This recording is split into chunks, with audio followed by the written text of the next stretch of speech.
Start. Our topic is entrepreneurial versus managerial approach and emergence of entrepreneurship. Next slide. Our topic is introduction of entrepreneurship, then introduction of management, then entrepreneur versus managerial approach, then emergence of entrepreneurship. Next slide. Introduction of entrepreneurship. Now, who is an entrepreneurship? One person has a unique idea to make it possible and to make a profit.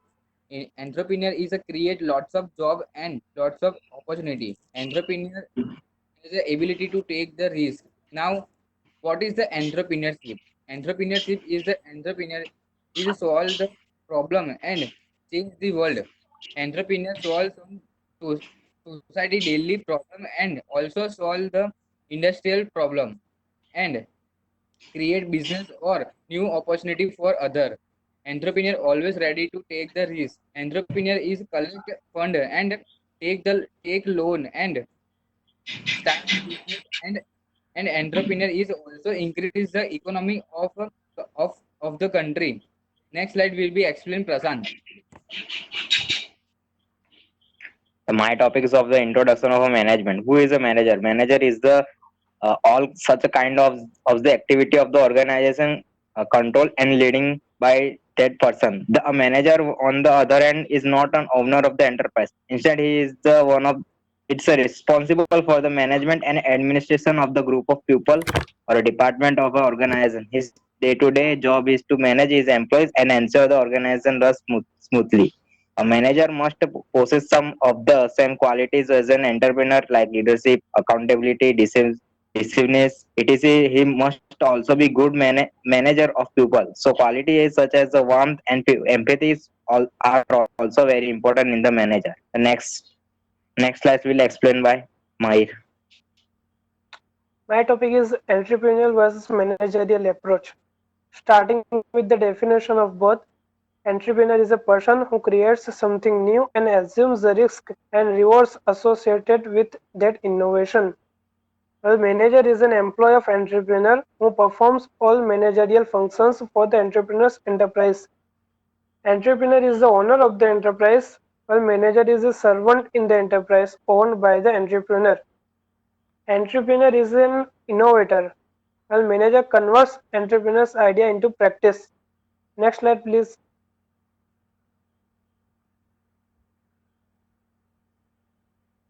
Main motive of entrepreneur is to start a venture by setting up enterprise, while main motive of manager is to render his service in the enterprise already set up by someone else.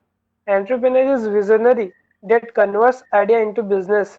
He is the owner of the business, so he takes all the financial and other risk.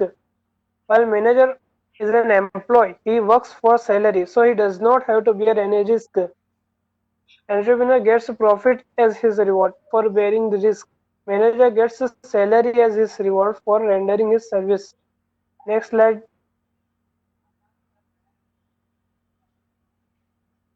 Rahul, explain. The difference between entrepreneurial approach and managerial approach is that entrepreneur focus for rewards is based on value creation, where manager focus for rewards is based on responsibility and seniority. Entrepreneur must have foresight vision, opportunity spotting ability, negotiation, etc. Where manager must possess managerial skills such as planning, organizing, people management, etc.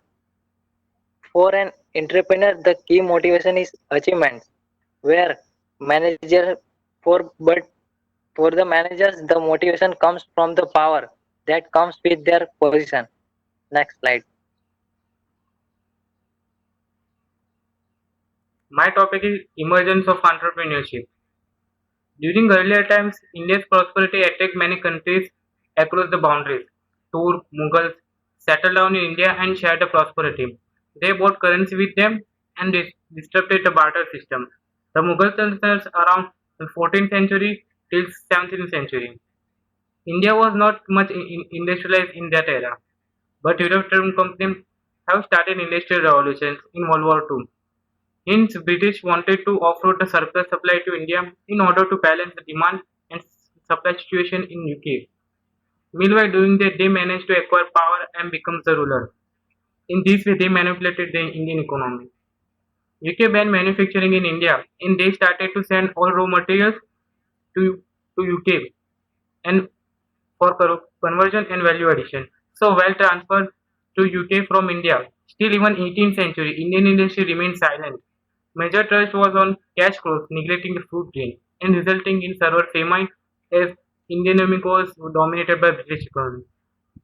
The Great Bengal Famine in 1776 are affected the lower Gangetic region from Bihar to Pashchim Bengal, and it is estimated to death of around 10 million people. In 1920, due to World War, UK stopped the transfer of raw materials Manchester and British decided to manufacture in India itself. Teen industry was initiated in India, namely the Mumbai textile. We can see the picture of the first Mumbai textile mill. In 1930s and 1940s, India was sent to basic infrastructure for industrial as economic development. Great entrepreneurs like J.R.D. Tata, G.D. Birla, S.S. Kirloskar, and other founder of the entrepreneurs of India, and they developed the basic infrastructure, started the era of industrial in India. After independence, nationalism occurs around the country. Nationalism of banks, insurance companies made available huge funds for small scale industry, and they provide venture for small scale industry and entrepreneur development. It made investment available to common men challenging the business economy. In 1900, liberalization occurs. Set reforms rolling by the scrapping export regulations, further introduction of many government policies like LPG, liberalization, privatization, globalization, which is driven by the P.V. Narasimha Rao and Manmohan Singh, and end of license Raj, making import and export simpler.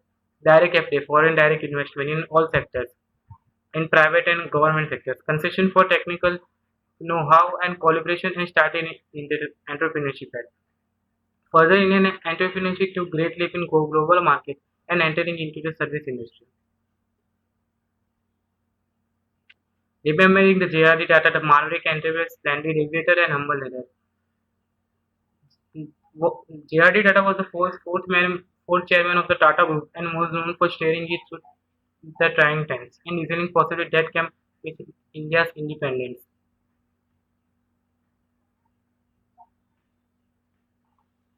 He is also known for the best known for the being founder of the server industry under the Tata Group, including Tata Consultancy Services, Tata Motors, Titan, Tata Salt, Voltas, and Air India. He founded India's first commercial airline, Tata Airline, since 1932, which became Air India in 1946 due to nationalization. He later came to be known as the father of the Indian civil aviation.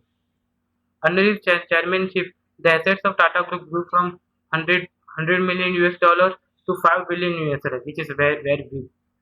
J.R.D. Tata cared gratefully over workers. In 1956, he initiated a program of closer employee association with management to give workers a stronger voice in the affair of the economy. Here is the source we gather the information and we make PPT. Thank you.